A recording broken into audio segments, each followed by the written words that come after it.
शरारत है, तुम में ही तो रहती है, और नदी शरारत है, तेरे संग बहती है। उतार गम के मोजे, जमी को गुनगुनाने दे, कंकरों को तलवों में गुदगुदी मचाने दे। इससे खूबसूरत लाइनें नहीं हो सकती हैं, मुझे लगता है प्रसून जी, आपको समझने के लिए, क्योंकि तलवों में कंकरों से गुदगुदी मचाने दे सिर्फ आप लिख सकते हैं। आपकी गुदगुदी क्या है जो आपको लिखने पर मजबूर करती है? देखिए, जब मैं कल बैठा, मैंने कहा कि ये कविता का जिक्र होने वाला है, तो मैंने कुछ लाइनें लिखी कि कविता को मैं क्या समझता हूं। तो ऐसे ही कल रात को लिखा था। क्या है कविता? क्या भावनाओं की झील में छलांग लगाकर मोतियों भरी हथेली लेकर निकलना है कविता? क्या है कविता? क्या भावनाओं की झील में छलांग लगाकर मोतियों भरी हथेली लेकर निकलना है कविता? या भाषा को मेहनत करने के लिए उकसाना है कविता?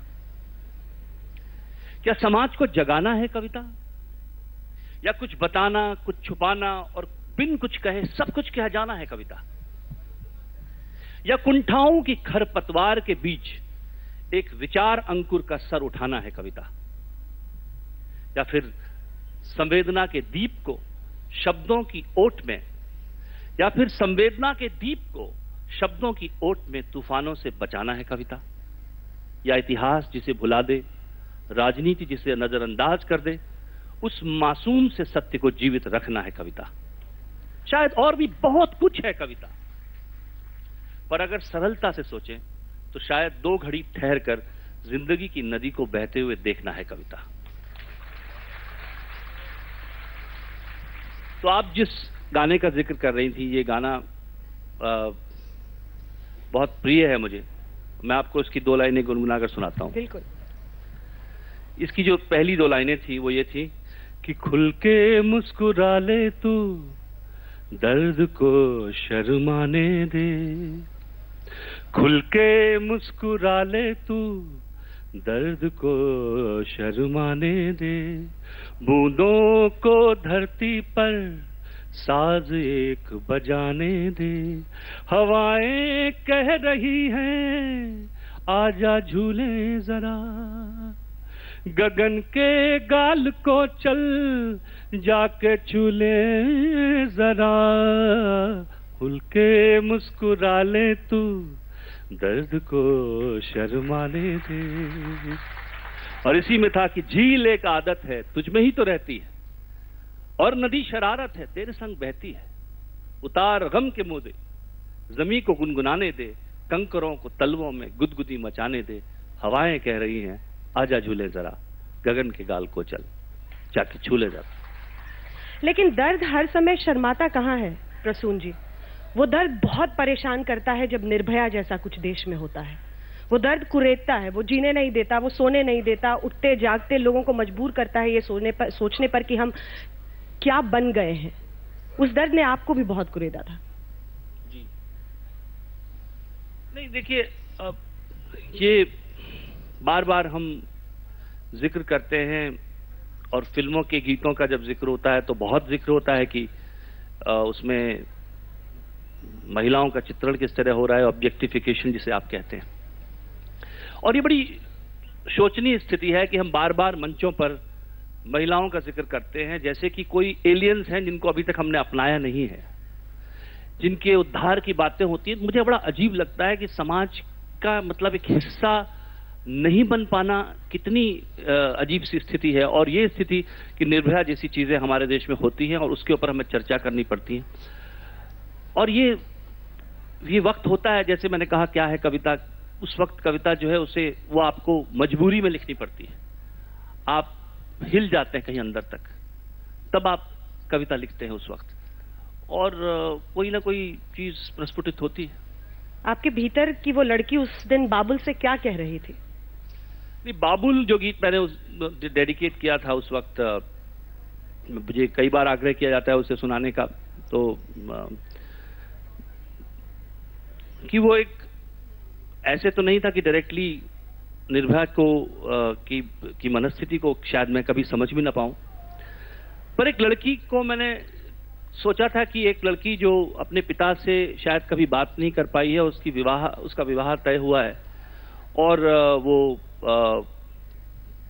पूछती है अपने पिता से कि बाबुल जिया मोरा घबराए, तो उसी को मैंने स्वर दिया है, तो उसे सुन लें आप।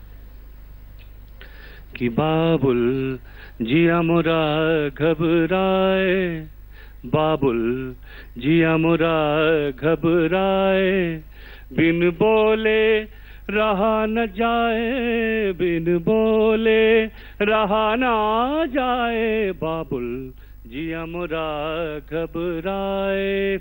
बाबुल मोरी इतनी अरज सुन लीजो, मोहे सोनार के घर ना दीजो, मोहे सोनार के घर ना दीजो, मोहे जेवर कभी न भाए, बाबुल जिया मोरा घबराए। बाबुल मोरी इतनी अरज सुन लीजो, मोहे राजा घर ना दीजो, मोहे राजा घर ना दीजो, मोहे राज न करना आए, बाबुल जिया मोरा घबराए। बाबुल रे बाबुल मोरी इतनी अरज सुन लीजो, मोहे लोहार के घर दे दीजो, मोहे लोहार के घर दे दीजो, जो मोरी जंजीरे पिघलाए, बाबुल जिया मोरा घबराए। एक्चुअली मुझे लगता है इस पर स्टैंडिंग ओवेशन बनता है, क्योंकि ये वो भावना है जिसके लिए हम सब इंडिया गेट जैसी जगहों पर पहुंचते हैं, लेकिन इस भावना को समझ नहीं पाते हैं। शायद इन शब्दों के जरिए उन लम्हों को समझ सके कि जंजीरों को तोड़ना सबसे महत्वपूर्ण है। कहते हैं जो कोई नहीं कह पाता कवि एक लाइनों में कह देता है, वो आपने किया है प्रसून जी। लेकिन प्रसून जी की एक और बड़ी दिलचस्प बात है, और वो ये है कि यहां से वो लूज कंट्रोल पर पहुंच जाते हैं। लूज कंट्रोल जैसे शब्द, क्योंकि आपको अक्सर हमने देखा है, और उसी में आगे आप ये कहते हैं दिल के अंदर गुड़गुड़ करता H2SO4 है। तो जो मिलेनियल ऑडियंस यहाँ पर है उन्हीं से कनेक्ट की ये कोशिश थी। नहीं, कई बार मुझसे कहा जाता है कि आपने फिजिक्स पढ़ी, मैंने फिजिक्स भी पढ़ी और मैंने बिजनेस मैनेजमेंट भी पढ़ा है, तो मुझसे कहा जाता है कि आप कविता उसके बाद करते हैं और इन सब चीजों में कोई एक रिलेशनशिप नहीं है, कोई कनेक्शन नहीं है, क्या फायदा हुआ ये सब पढ़ाई लिखाई आप। मैंने कहा देखिए, ये जो गीत मैं जब लिख रहा था मस्ती की पाठशाला,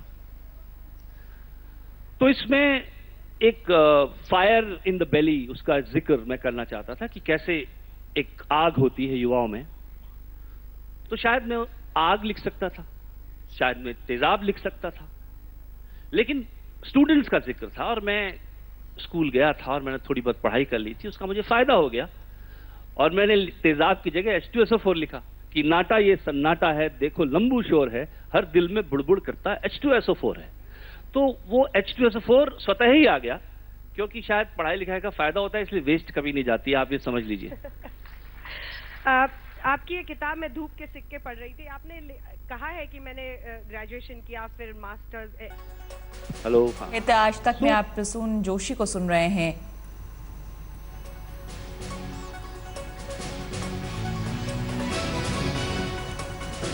जहां पर कविता की बात हो रही है, जाहिर सी बात है उनके मन में किस तरह से हलचल उठती है और किस तरह से कविता को वो सोचते और समझते हैं, ये बताने की कोशिश। मेरा विवाह कर दिया है, तो ये जब आप सुनते हैं तो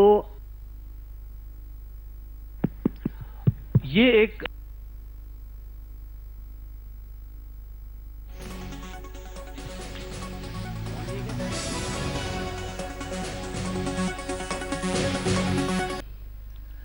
पता नहीं, देखिए वही बात की, कविता को डाइसेक्ट करते हैं तो लगता है कि क्यों लिखी गई, क्या वजह थी, कहाँ से उत्स है, कहाँ से मूल है उसका, उत्पत्ति कहाँ से हुई, उन चीज़ों में जो आलोचक हैं, जो एनालिटिक्स वाले लोग हैं, वो पढ़ें। कवि का तो काम है जब उसके अंदर एक भावोद्वेलन होता है तो उसे अभिव्यक्ति दे, उसे लोगों के सामने प्रस्तुत करे और उस मोमेंट में अपने को खो जाने दे, उसको अनुभूत करे। वो आपका अनुभूत सत्य है। तो उस पर मैंने एक लिखा था कि लक्ष्य ढूंढते हैं जी। तो ये कविता मैंने लिखी थी, लक्ष्य ढूंढते हैं वे जिनको वर्तमान से प्यार नहीं है। लक्ष्य ढूंढते हैं वे जिनको वर्तमान से प्यार नहीं है, इस पल की गरिमा पर जिनका थोड़ा भी अधिकार नहीं है। इस क्षण की गोलाई देखो, आसमान पर लुढ़क रही है। इस क्षण की गोलाई देखो, आसमान पर लुढ़क रही है। नारंगी तरुणाई देखो, दूर क्षितिज पर बिखर रही है। पक्ष ढूंढते हैं वे जिनको जीवन ये स्वीकार नहीं है। लक्ष्य ढूंढते हैं वे जिनको वर्तमान से प्यार नहीं है। नाप नाप के पीने वालों जीवन का अपमान न करना। नाप नाप के पीने वालों जीवन का अपमान न करना। पल पल लेखा जोखा वालों गणित पे यूं अभिमान न करना। नपे तुले वे ही हैं जिनकी बाहों में संसार नहीं है। लक्ष्य ढूंढते हैं वे जिनको वर्तमान से प्यार नहीं है।